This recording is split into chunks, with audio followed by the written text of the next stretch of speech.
Hi, welcome to the Excited Education channel, the YouTube channel which brings you both mathematics and biology. I'm teacher Chris on YouTube channel called Excited Education channel. So now we are going to discuss about biology. So here we are going to continue to where we have stopped on last session, where we are going to discuss about hormonal control and its function of the animals in the animals. So here there is what we call cytosolic receptors. At the last time we have seen what we call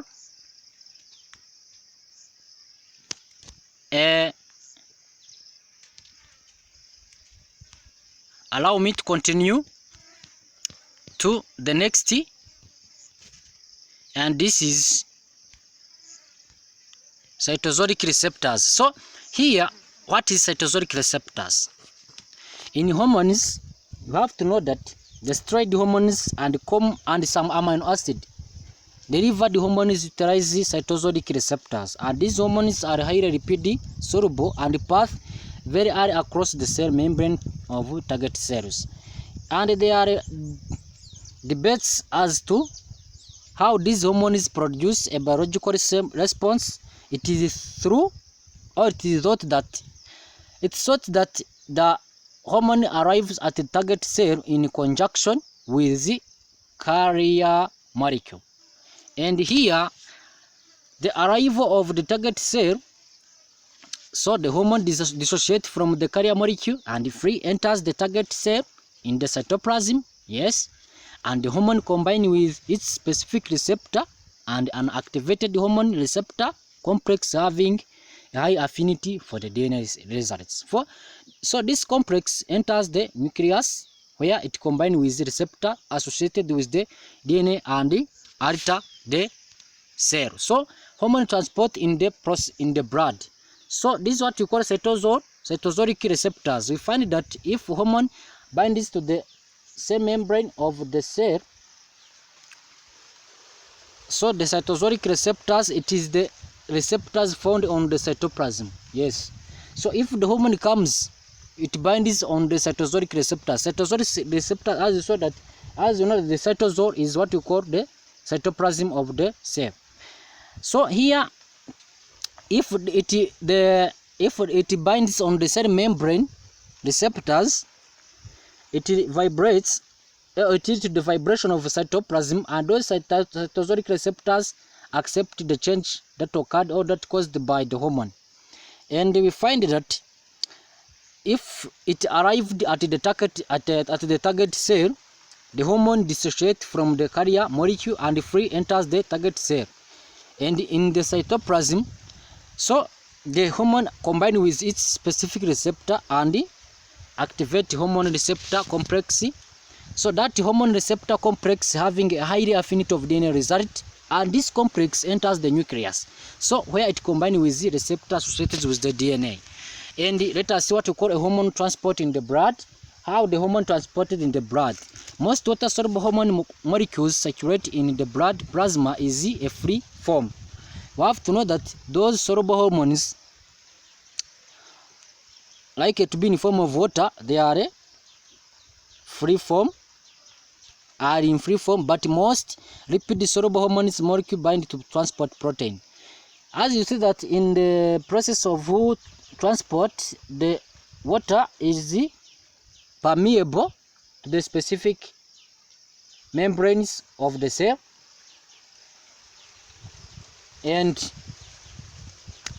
for the lipids, you know that they are heavy and complex. They are likely to be insoluble.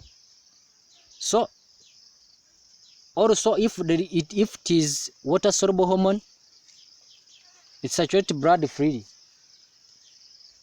If it is lipid soluble hormones, it requires transport protein to circulate in the blood.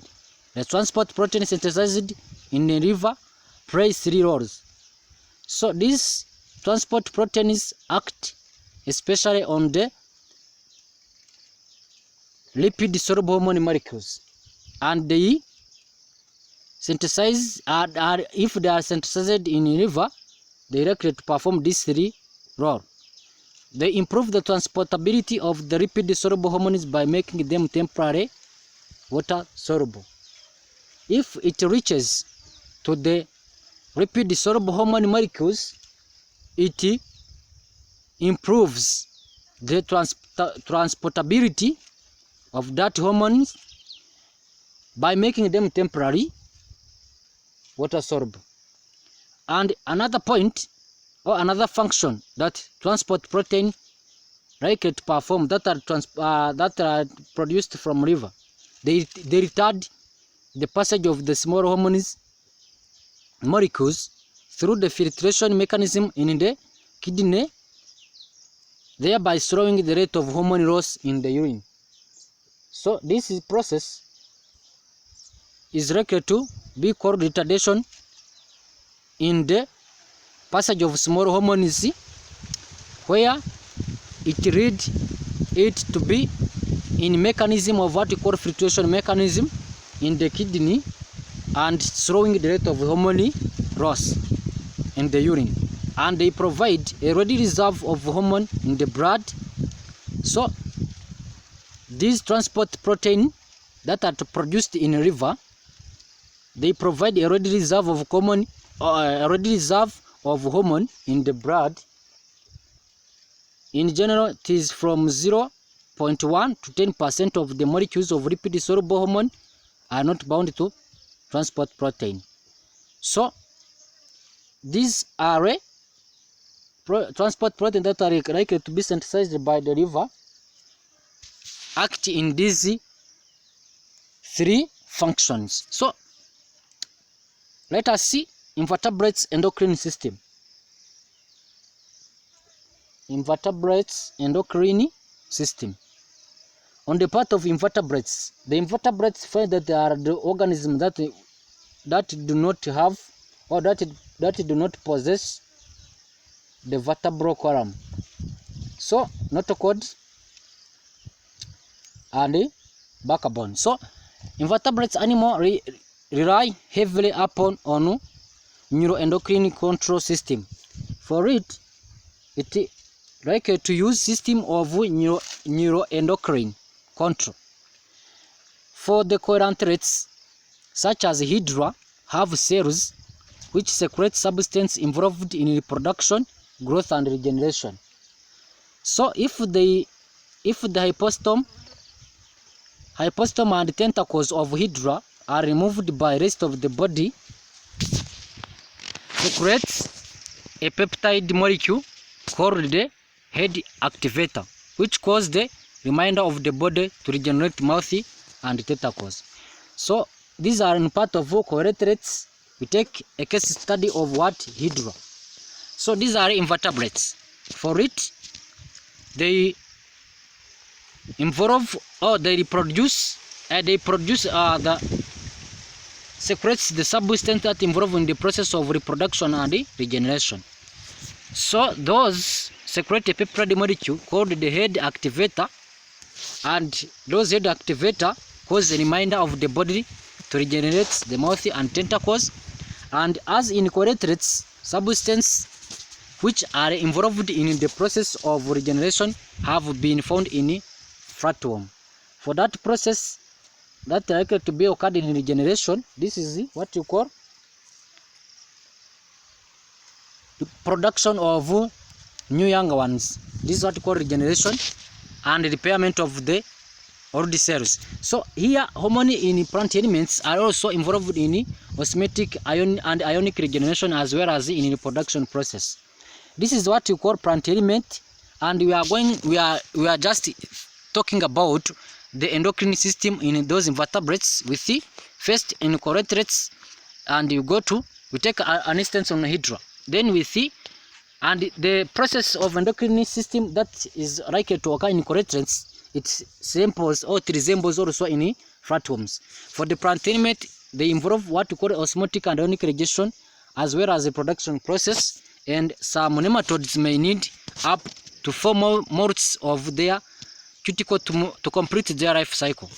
So the use of hormones for cuticle formation and molting have been recorded in Phocanema, or for example. So it has also been established that nematode have a endocrine secretory structure associated with the nervous system. So it is likely that change in the mediated environment of the worm. So for instance, when different stages of the life cycle are quite often completed in the different hosts for the parasitic organism. So these are part of the nematode. For it, they undergoes what we call ecdysis, or the process of molting and ecdysis. So this takes up to 4 molts. So for instance, in Phocanema, it also been established that nematode and the neuroendocrine secretory structure associated with the nervous system of the nematode. This is likely that change mediate environment of the worm. And here, the brain of annelids, this is on part of annelids. As you know, you have to make sure that we are discussing about the endocrine system in the invertebrates. Then we are in part or in invertebrates called annelids, and shows a large number of the neurosecretory neurons, and on the ground that these animals have a well developed circulatory system. As you know, we have seen that in the last sessions. It is likely that endocrine control is important in their physiology. And neurosecretory cells is in annelid are prominent in naids, ranches, and spincurids worm. In naids, the brain produces a juvenile hormone that inhibits the mutation of gametes. So in some species, this is a transformation from an asexual state to sexual state.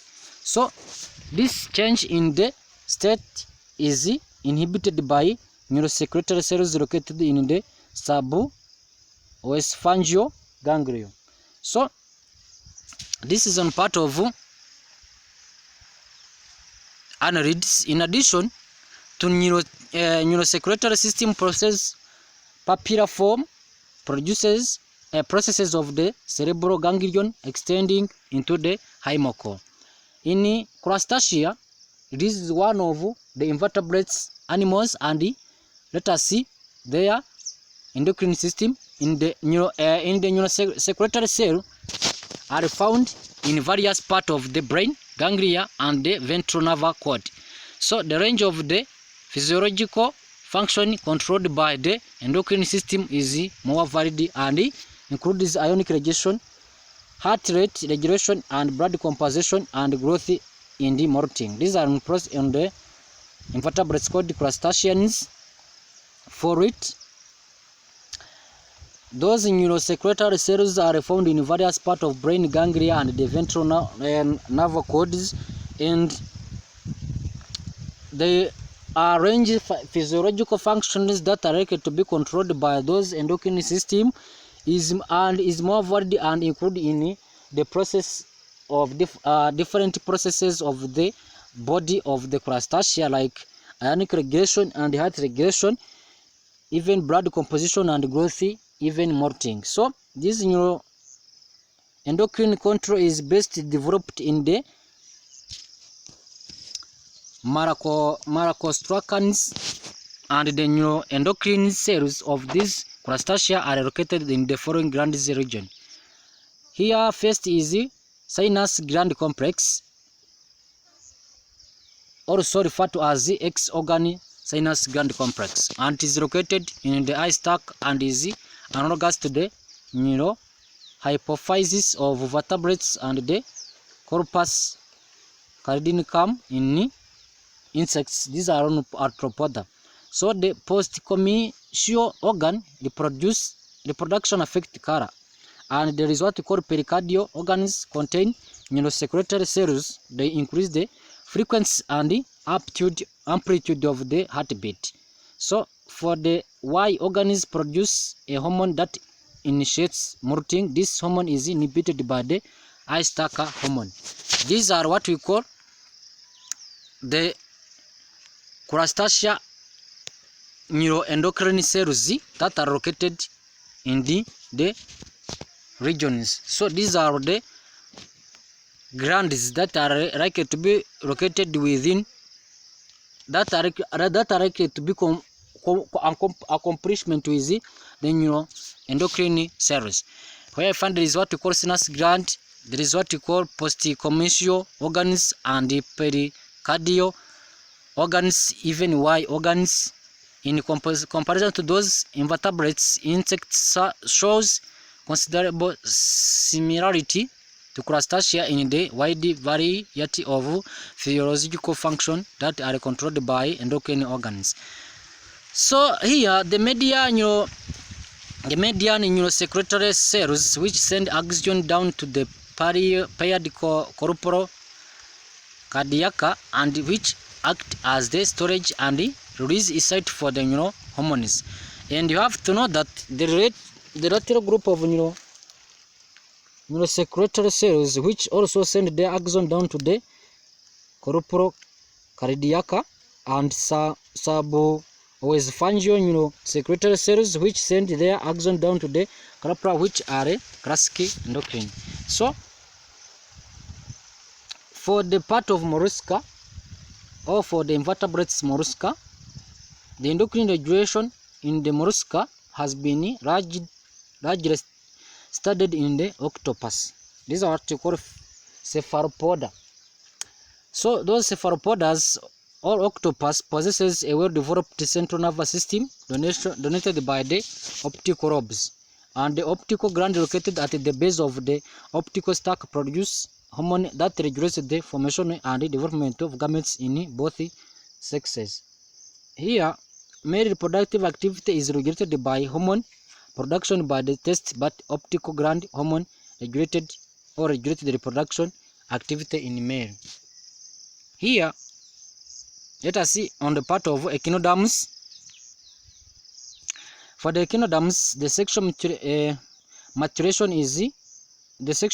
in echinoderms is regulated by at least 2 endocrine substances, whereas the radioneurons secrete a neurohormone that stimulates the gonads. The follicular cell of the ovary produces hormones called 1-methyladenine, which stimulates the nutrition of eggs. So for it, in echinoderms, we find that there are likely to be 2 endocrine substances, and those substances are likely to be produced in radioneurons and ovary follicle cells. For the ovary, one secretes the gonads, another secretes eggs. So as usual, we are discussing about the invertebrates. We have discussed about invertebrates endocrine system. Now this is what we call vertebrates endocrine system. We will see it on the next video. I would like to request each and everybody watching this video to make subscribe, comment, share and like, such that we can also view about vertebral endocrine system. Now we were discussing about invertebrates endocrine system. Thank you for watching me. I'm Teacher Chris on YouTube channel called Excited Education Channel. See you next on the next video. I guess you do the subscribe, share, comment and like. Thank you very much. May God bless you.